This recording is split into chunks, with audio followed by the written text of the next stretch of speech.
बताता हूँ कि MRI के ऊपर हम फिल्मिंग कैसे करते हैं, ब्रेन की अगर ख़ास तौर पर हमने फिल्मिंग करनी है तो उसका तरीकाकार क्या है। अब हमारे पास क्योंकि जो प्रोटोकॉल है उसके मुताबिक हम 3 फिल्में ब्रेन की देते हैं और एक हमने एंजियोग्राफी की देनी है। तो उसके लिए हमने सबसे पहले अपनी इमेजेस को देखना है कि उनका कंट्रास्ट ठीक है या नहीं है। उसका कंट्रास्ट हमने सेट कर दिया, उसका जूम इन जूम आउट का जो हमने जूम इन और जूम आउट करके उसको सेट कर देना है। ठीक है, सारे सीक्वेंस जितने भी हमारे पास हैं रिव्यू के अंदर वो मौजूद होते हैं, उसको हमने सेट किया। और उसके बाद ये चीज़ें सेट करने के बाद हम यहाँ पे जाएंगे ऑप्शन कंप्यूटर के ऊपर और स्नैपशॉट के ऊपर। स्नैपशॉट के ऊपर जब गए तो ये हमारे पास शीट लेआउट है। शीट लेआउट के अंदर हम सेलेक्ट कर सकते हैं कि हमने शीट फॉर्मेट कितना चेंज करना है, कितना सेलेक्ट करना है। तो ये हमारे पास 36 वाला मैक्सिमम है, तो उसको हम सेलेक्ट कर देते हैं। ये सिलेक्ट करने के बाद जो प्रिंट हमने देने हैं उस सीक्वेंस के ऊपर मैं क्लिक करूंगा। अब ये सीक्वेंस मेरे पास T2 सेजिटल का है, तो इस सीक्वेंस के ऊपर मैंने क्लिक किया। अब इसके लिए ये है कि इसकी जितनी भी इमेजेस हैं वो मेरे पास सामने शो हो रही हैं। अब इसमें से सारी इमेजेस मैं नहीं दे रहा, उसमें से मैंने चंद सिलेक्टेड इमेजेस देनी है। तो मैं यहाँ से सिलेक्ट करूंगा। ये फर्स्ट इमेज को अनसेलेक्ट कर दिया और आखिरी 2 को अनसेलेक्ट कर दिया और बाकियों को मैंने सिलेक्ट रखा और इंक्लूड कर दिया। मेरे पास वही शो हो रही हैं। तो इसका यहाँ पे स्कैनो में सबसे पहले दूंगा कि मैं कौन कौन सी इमेजेस दे रहा हूँ और उसके बाद मैंने इसको सीरीज कर देना है। सीरीज में ये होगा कि हाफ फिल्म जो है वो मेरी बन जाएगी, आधी फिल्म इसकी बच जाती है। तो उसके लिए मैं T1 सेजिटल इसका स्कैनो दे दूंगा। और इसी तरह ऊपर से यहाँ पे पिक इमेज में क्लिक करना है। पिक इमेज में ये है कि यहाँ से आके मैंने 3 इमेजेस अनसेलेक्ट कर दी जो गैर ज़रूरी थी या लास्ट वाली थी जिनमें ज़्यादा एरिया इंक्लूडेड नहीं है, और बाकियों को मैंने यहाँ से सीरीज कर दिया। इसके ऊपर भी मैं इसको जूम इन जूम आउट कर सकता हूँ। जैसे स्कैनो को अगर मैं जूम इन या जूम आउट करना चाहूँ तो ये हो सकता है। ठीक है, एक तो ये इसका मैंने प्रिंट दे दिया। उसके बाद ये है कि यहाँ से मैंने रिज्यूम इमेजर जो है वो रिज्यूम इमेजर करना है ताकि जो प्रिंट है वो चला जाए। शीट को डिलीट कर देना है। अब इसमें एक चीज़ और भी है कि यहाँ पे ऊपर लिखा हुआ है सीरीज़।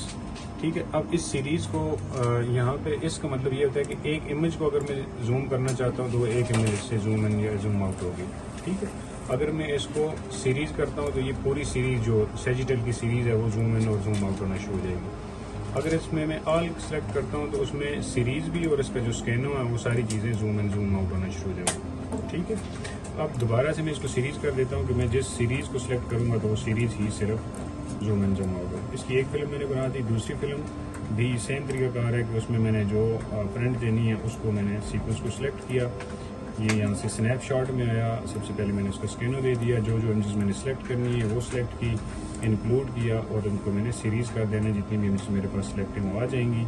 इसी तरह दूसरी जो चीज़ है इसमें, जैसे दूसरा सीक्वेंस में सिलेक्ट कर देता हूँ, इसको थोड़ा सा सेट कर देता हूँ जूम इन जूम आउट करके।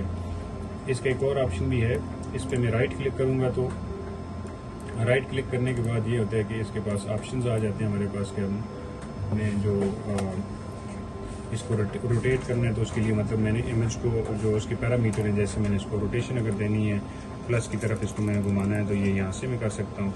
अगर मैंने दूसरी तरफ इसको घुमाना है तो ये माइनस इस तरफ मैं इसको लेके आ सकता हूँ। ठीक है, तो ये हमारे मुख्तलिफ पैरामीटर हैं जिससे हमने एक इमेज को है वो सिलेक्ट करना है। उसके अलावा अगर मैंने जूम करना है तो यहाँ से भी जूम इन का ऑप्शन होता है कि आप इसको जूम इन जूम आउट कर सकते हैं और ये लोकेशन पे अपनी इधर उधर आप इसको मूव करवा सकते हैं। जूम के लिए आप दोनों दरमियान वाला बटन और राइट बटन जो है उसको आप क्लिक करके इसको जूम इन जूम आउट कर सकते हैं। कंट्रास्ट के लिए सिर्फ दरमियान वाला बटन प्रेस करके आप इसका कंट्रास्ट सेट कर सकते हैं। ठीक है, उसके अलावा यहाँ पे ये जो पैरामीटर है इसमें आप इसकी ऑटो विंडो जो है वो भी सिलेक्ट कर सकते हैं। ठीक है, ये इसके सारे पैरामीटर है, आप यूज़ करेंगे तो उसका आपको पता चल जाएगा, ये टूल के अंदर मौजूद है।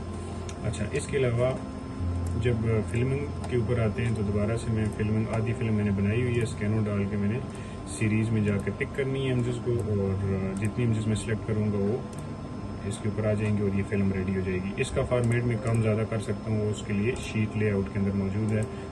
30 का देना चाहूँ, 20 का देना चाहूँ या 36 का, जितना भी मैं सिलेक्ट करना चाहूँ कर सकता हूँ। ठीक है, तो ये सारा तरीकाकार है इसमें इमेजेस प्रिंट करने का। और इसमें जैसे एक 3D की अभी हमने इमेज बनाई है तो 3D के लिए मैं MTR पे जो अभी मैंने सिलेक्टेड इमेजेस की हैं 5-7 उसको मैं लोड करूँगा। ये इमेजेस मेरे पास आ जाएंगी और इसको मैंने यहाँ से जो है वो रिज्यूम करके देख लिया। ठीक है, अब इसको मैं ये करता हूँ कि यहाँ से सीरीज़ कर लेता हूँ। तो इस सीरीज़ में ये होगा कि ये सारी इमेजेस मेरे पास सारी आ जाएंगी। इसी तरह अगर मैं इनको लोड करूँ तो इसको मैं सीरीज करूँगा तो ये इमेजेस भी मेरे पास सारी आ जाएंगी। ठीक है, ये तरीका जो है इस तरीके के ज़रिए हम इसकी इमेजेस जो है वो बना सकते हैं।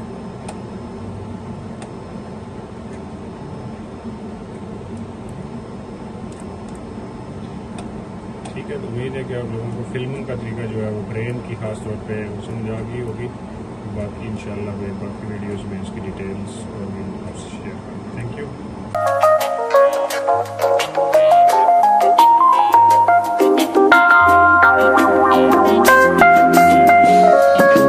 Do you love me, Matthew?